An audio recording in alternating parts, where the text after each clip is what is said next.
আসসালামু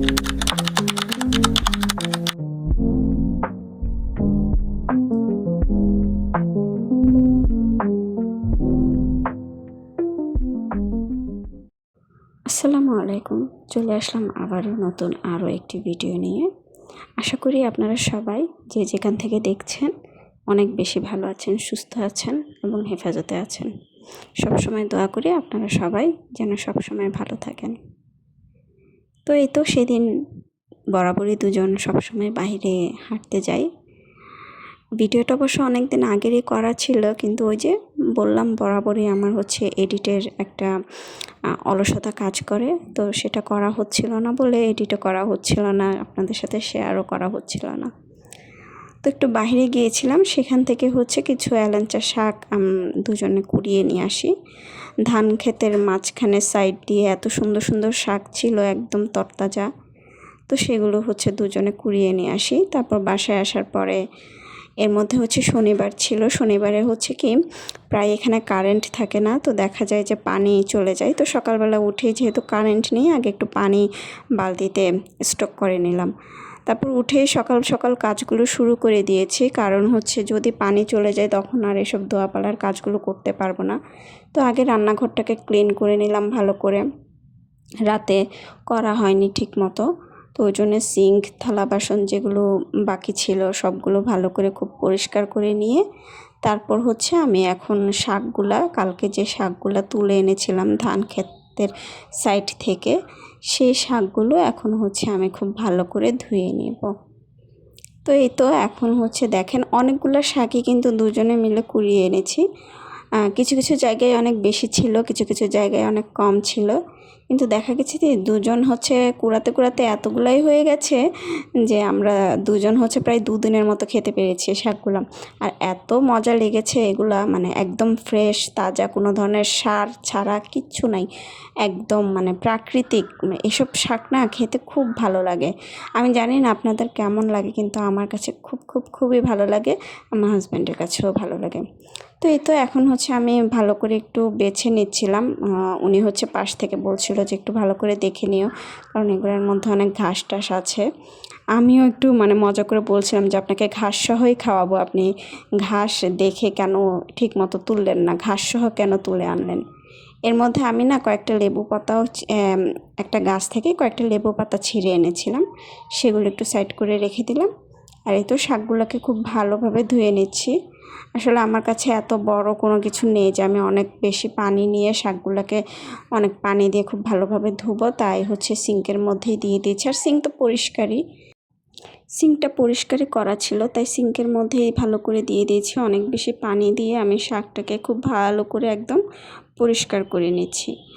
আসলে ফসলের মাঠে ছিল, তো ধান ক্ষেতের সাইডে ছিল, তো হচ্ছে অনেক বেশি কাদা ছিল, মানে বালু ছিল, কাদা ছিল, সব কিছু মিলে অনেক বেশি ছিল। তো আমি এটাকে কিছুক্ষণ আগে একটু ভিজিয়ে রাখবো শাকটাকে, তাহলে দেখা যাবে যে কাদা, যে পাতায় যে কাদাগুলো লেগেছিল সেগুলো হচ্ছে আস্তে করে নিচে নেমে যাবে। তো এই তো কিছুক্ষণ ভিজিয়ে রাখার পরে আমি খুব ভালো করে একদম ঘষে ঘষে একদম খুব ভালো করে শাকগুলোকে ধুয়ে নিচ্ছি।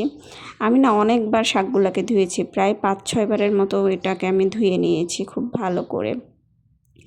তো ভিডিওর এতক্ষণ পর্যন্ত যারা এখনও আমার ভিডিওর সাথে আছেন তাদেরকে একটা ছোট্ট রিকোয়েস্ট করব, সেটা হচ্ছে আমার ভিডিও যদি আপনাদের ভালো লেগে থাকে তাহলে অবশ্যই একটা লাইক দিতে ভুলবেন না, আর সেই সাথে আমার ভিডিওটা কেমন লেগেছে সেটাও কমেন্ট করে জানিয়ে যাবেন।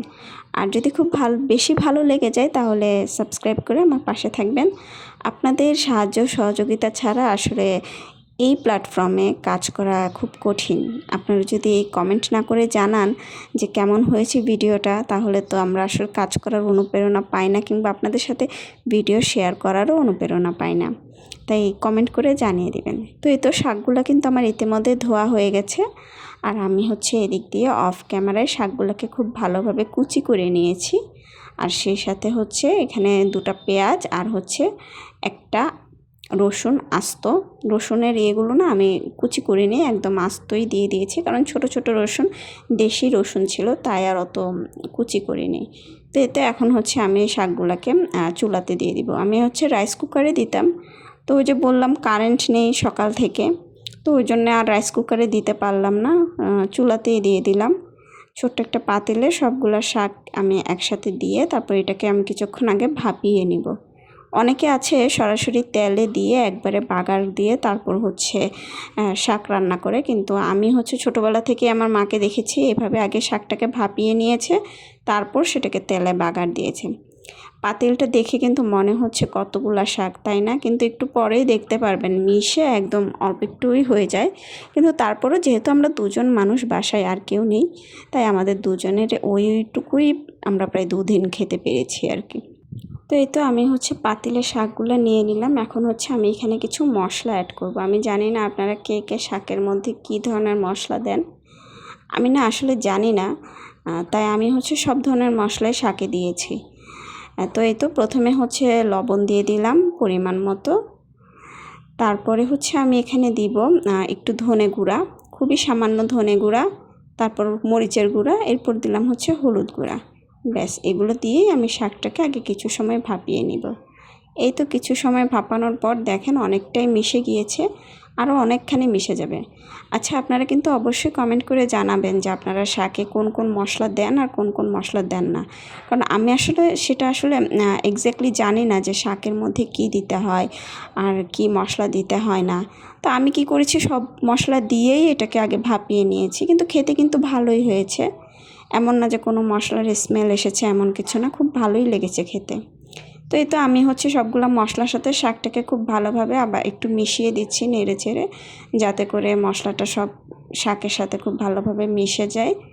তো এই তো মেশানোর হয়ে গেলে আমি এটাকে আবারও কিছু সময় ঢেকে দিয়ে আবারও বেশ কিছু সময় ভাপিয়ে নেব। শাকটা না একদমই কমে গিয়েছিল। এই তো আমি এখন যখন ভিডিও এডিট করছি তখন আমার খুব আবারও খেতে ইচ্ছে করছে শাকটা। তো ইনশাল্লাহ আবার কখনো গেলে ওই দিকে তখন আবারও দুজন একসাথে কুড়িয়ে নিয়ে এসে আবারও খাবো। তো এই তো দেখেন শাকটা মিশে একদম কতটুকু হয়ে গিয়েছে। তো শাকটা তো মিশে গেল ইতিমধ্যে, আমি এটাকে আর বেশি সময় মিশাবো না। এবার হচ্ছে আমি এটাকে বাগার দিব। তো বাগার দেওয়ার জন্য আমি প্রথমে চুলাতে একটা কড়াই দিয়ে দিলাম, তারপর এখানে দিয়ে দিব একটু বেশি করে তেল।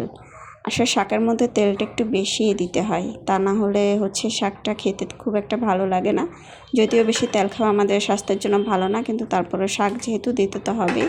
তারপর এখানে দিয়ে দিলাম হচ্ছে কয়েকটা শুকনো মরিচগুলোকে না আমি খুব ভালোভাবে একদম ভেজে নিব তেলের মধ্যে, একদম কালো কালো করে একদম কড়া করে ভেজে নিব। এই শুকনো মরিচ দিয়ে গরম ভাত আর শাক ভাজি খেতে কী যে দারুণ লাগে, আল্লাহর নেয়ামত আসলে এগুলা। তো এই তো আমার মরিচগুলো ইতিমধ্যে ভাজা হয়ে গেছে। এখন হচ্ছে আমি মরিচগুলোকে একটা প্লেটে আলাদাভাবে তুলে নিব। তারপর হচ্ছে আমি এখানে দিয়ে দিব পেঁয়াজ। আমি বাগারটা শুধু পেঁয়াজ দিয়েই দিয়েছি, রসুন আর দিইনি, কারণ যেহেতু আমি ওই শাকে তখনই রসুনটা দিয়ে দিয়েছি। তেলটা অনেক বেশি গরম ছিল, একদম মানে পেঁয়াজটা দেওয়ার সাথে সাথে না একদম ছ্যাদ করে উঠেছে। তো এই তো রসুনটা খুব ভালোভাবে ভেজে নিয়ে আমি হচ্ছে শাকগুলোকে এখন এর মধ্যে দিয়ে দিব। তো এই হচ্ছে আমার শাক ভাজি করার একটা প্রসেস। আমি এভাবেই শাকটা ভাজি করেছি। আপনারা কে কীভাবে করেন সেটা অবশ্যই কমেন্ট করে জানাবেন, আমার খুব ভালো লাগবে।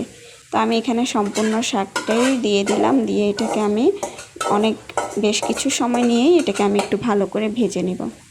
তো শাক ভাজতে ভাজতে আজকের মতো আমি আপনাদের কাছ থেকে বিদায় নিচ্ছি।